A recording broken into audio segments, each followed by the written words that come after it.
There was also intense fighting this week around the city of Sloviansk. Just hours after the Ukrainian presidential election, troops from Kiev battled it out with pro-independence fighters near a hospital. Our correspondent Rosa Kazan was caught up in the crossfire and filed this report. The damage left by the artillery fire on Friday inside the dining hall of the regional psychiatric hospital of Sloviansk. Over 300 patients had been treated here, but on Monday the hospital's director ordered staff to evacuate the patients after artillery fire hit the compound several times in the last week. Given the difficult situation that's now in city, we have the decision to relocate our patients to other psychiatric treatment hospitals in our region. He told the staff they had Monday and Tuesday to evacuate. As we continued filming there, it became apparent opposition fighters had established one of their positions here. The medics told us they arrived about a week ago, perhaps prompting the shelling of the hospital compound by the Ukrainian side. We were caught in the next round that started at 5 p.m. local on Monday.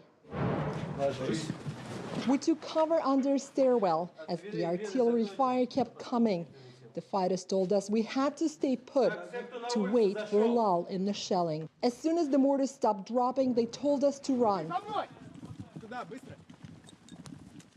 They took us to their command point, assuring us that the thick walls of this old building were strong enough to withstand the shelling.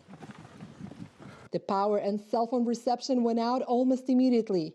We waited as the artillery fire continued. The militiamen told us they were fighting back. They also said there were still patients and staff inside the compound. The shelling continued for over 2 hours. When another halt came, we were moved to one of the cellars with other civilians.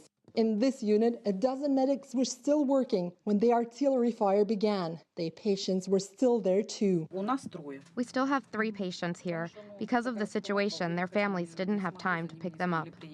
They said they had come here at least 3 other times, with over 60 patients seeking cover in this cell alone. It's a huge sin to do this to those of us who are already so vulnerable. They'll have to beg us for forgiveness for doing this to us for the rest of their lives. It's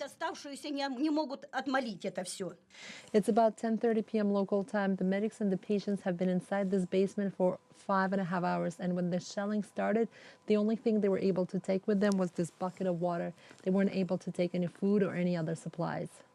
Although the fighting had died down, we stayed inside. It was still too dangerous, we were told, to leave the compound. The respite came in the morning, along with fresh evidence of the latest round of fighting. Rosa Kazan, CCTV, Sloviansk.